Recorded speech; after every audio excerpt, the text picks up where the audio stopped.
If you've ever struggled to figure out what the secret sauce is to a happy and healthy relationship, you are not alone. There is no shortage of data, books, and research papers on this topic, but that's not what this video is going to be about. Now, because I'm stubborn, I try to learn things the hard way so you don't have to. I've got 8 strategies to share with you today on what I've used in my own marriage. Maybe it'll help, maybe it won't. Either way, you're going to have to put your ego aside and have an open mind to make these work. Now, if all that sounds interesting to you, then let's dive into this. Building a strong relationship with your significant other is a lot like building a house. A home is more than the exterior structure. It's also the foundation, the framing, the roof, the interior, the decorating, all of it. Let me help you to build that house. Number 1, incorporate random acts of kindness. So for everything that comes after this step to work, you're going to have a solid foundation to build on. Your wife, husband, girlfriend, boyfriend, whatever you have, they are not going to be receptive of anything you try to do for them if you don't first pave the way for them to have a reason to take you seriously. Also, for the remainder of this video, I'm just going to refer to significant other as wife. You can replace that word with husband, boyfriend, girlfriend, whatever you like, but since I have a wife, and for the sake of respecting your time, I'm just going to say the word wife. We cool? So anyway, yeah, we have to build that foundation of love and trust first. There are a million plus one ways to go about this, but the one I like the most is through random acts of kindness. This is exactly as simple as it sounds. My wife spends all day with our kids. She keeps our home clean, she homeschools, she keeps us all fat and happy with fantastic meals and baked goods. But the thing is, after a full day of having no one else to talk to but our children, dogs, and cats, she could use a little pick-me-up every once in a while. You know, it's just the little things like making sure the coffee is made before she wakes up in the morning, or maybe cracking open the bedroom curtains in the bedroom window to help ease her awake,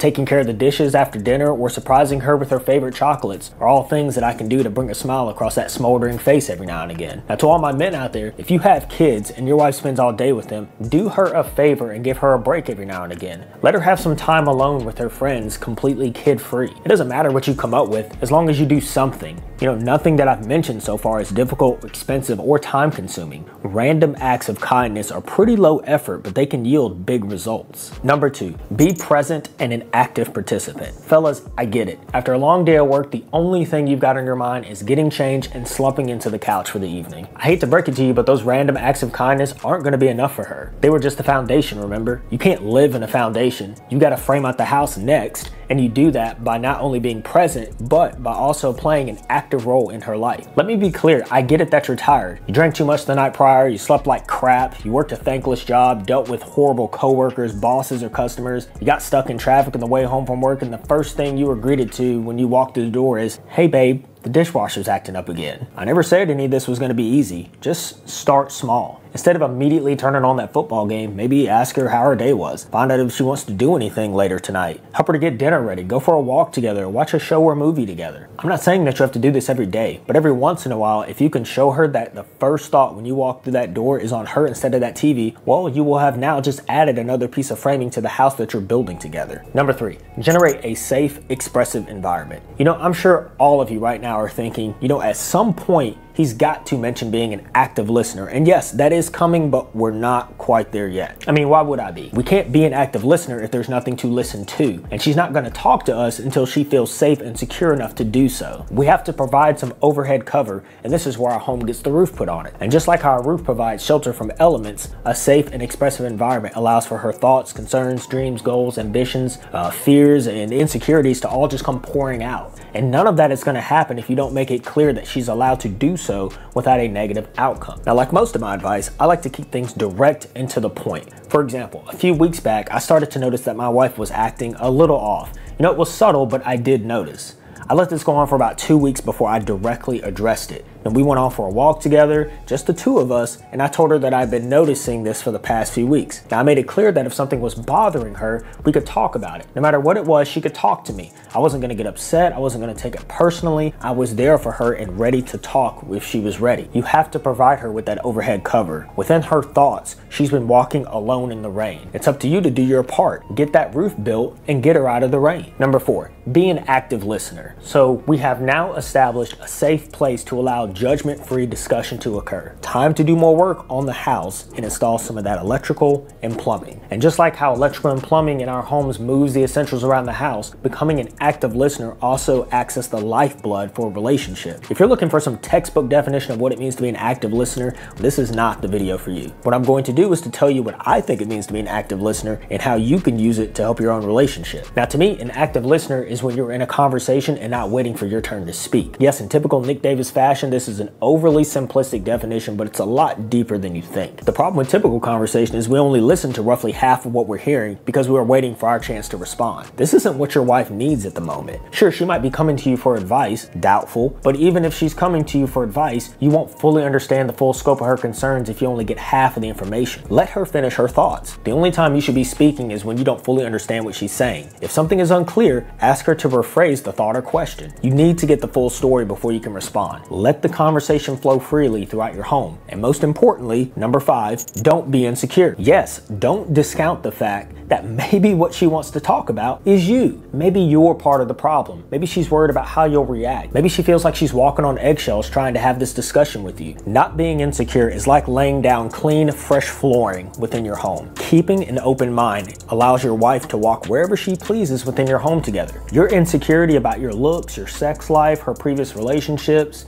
the friends she hangs out with, her boss, they are creating a toxic environment within your home. Your insecurities are covering the floor of your home and impeding her freedom of movement. When you limit her ability to move, you eliminate options. And when you eliminate options, she's going to fight harder to hold on to the options that she has left. If she's got unresolved issues with an old relationship, then talk to her about it. Maybe she can't shake her past and it's defining her present and future growth in a negative way. Listen to what she has to say and then just help her through it. But keep in mind, and I can't stress this enough, you guys, you won't be able to help her through anything if you are so insecure that every word out of her mouth is met with hostility. If you have unresolved issues of your own that are creating a hostile environment between you and your wife, then that's a topic for another video. But for now, this is about her and her needs. Pull yourself together, listen to what she has to say, and keep those floors clean so that she can move around uninhibited. Number 6, be patient and supportive. Paint. I don't even have a lead in for that one. Being patient and supportive is a lot like painting a house. It's expensive, it's frustrating, it's hard work, and it never quite looks like it did in the picture you found on Pinterest. No one likes painting a home, which is why house painters can charge so much. This isn't the time to throw money at the problem. She doesn't want your money, she wants you. She wants your time, your ears, your love, your compassion.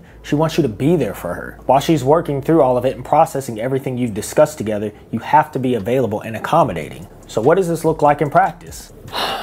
Guys, what it means is that she's probably not gonna be in the mood to, horizontal tango, parallel parking, exploring the hidden valley, the no pants dance, checking the oil, waving the Weasley wand, open the gates of Mordor. Read between the lines, you know what I'm talking about. If she needs some space, then create it. Or if she wants a night with you, then you can Netflix and chill. Or not, just try to gauge the room. This could take a long time, so be prepared to saddle in for the long haul. If she's looking like she's falling back into those dark thoughts again, then revisit the active listening stage and try again. Nothing lasts forever, just be patient and supportive. Number 7, learn to read a room. Finally, we're there. There is a light at the end of the tunnel. The house is nearing completion, so it's time to put in the final touches. There's nothing major going on between you two now. It's just a lot of micro improvements at this point. And of all of the micro improvements you can do, the one I recommend you learn quick, fast, in a hurry is how to read a room. Men of the earth, bring it in, bring it in, bring it in close. When you step in a room, just stop, look around, and assess the situation. Note the micro flares of the nostril, the way her voice inflects on certain words, the ferocity of the scrolling through Facebook. If you can learn to read a room, you'll be miles ahead of everyone else. This is your opportunity to brush up on your active listening skills, figure out what's bothering her, and see what you can do to help. Sometimes it's as simple as she just needs a change of scenery. Let her have a night out with friends away from her current reality. Again, I got it, you're tired, but she needs you, and this is not the hill that you want to die on, so just jump in and help out. Number 8, don't pander to each other. If you've made it this far, then congratulations. You've made it to the finish line. The house is now complete. Now it's time to furnish it. Well, how do we furnish a relationship? It's a fantastic question. I'm glad you asked. You do it by not pandering to each other. Now, full disclosure, this is not going to work for everyone. But if you are able to do every step prior to this with some degree of success, then you might be able to pull this one off too. Now, me and my wife, we don't pander to each other. Now, this is not the same thing as we don't provide support. My wife supports me in ways I can never fully repay, and I support her as well. But what I'm not gonna do is tell her a lie. If the meal she made isn't all that great, I'm going to tell her. I'm not gonna be a jerk about it, I just tell her what's on my mind. Maybe the meal is too salty or the meat isn't tender enough. Either way, she's gonna hear my thoughts on it. Now, before you run off and grab your pitchforks and call me a misogynistic pig, just hear me out for a second. 2 things, all right?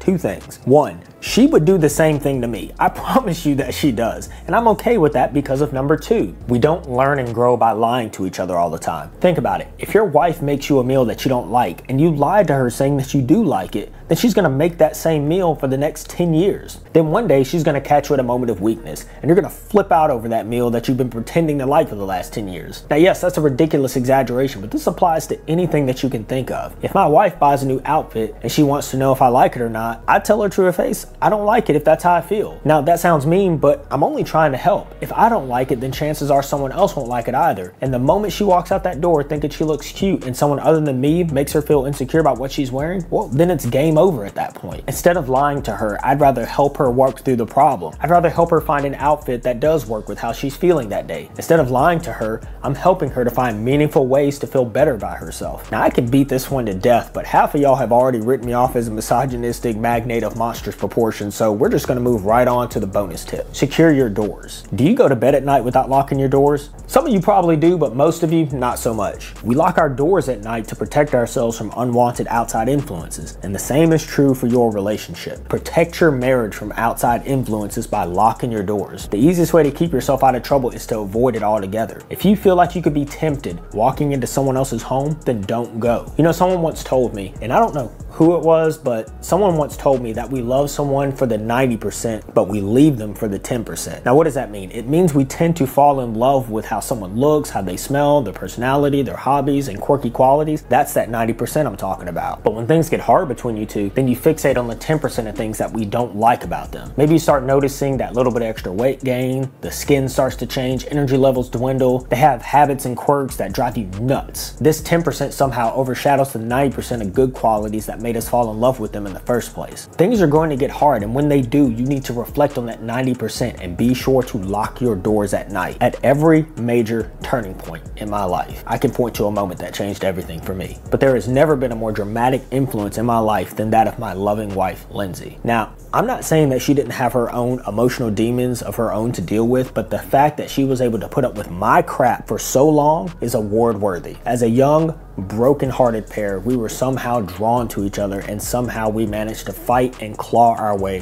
through our first couple of years of marriage. I can honestly say that my heart wasn't ready to be broken again, so I kept her at arm's length for far longer than I care to think about. I'm not exactly sure when it happened, but I decided that it was time for me to let my shield down and to fully let her in my heart. This one decision led me down this journey of figuring out how to become a better communicator and a husband. It's the reason behind this video's existence, and I hope my mistakes were able to help some of you in your respective relationships. And I sincerely appreciate each and every one of y'all that watched this to the end, and I encourage you to check out some of my other videos. Thanks for watching. Y'all take it easy.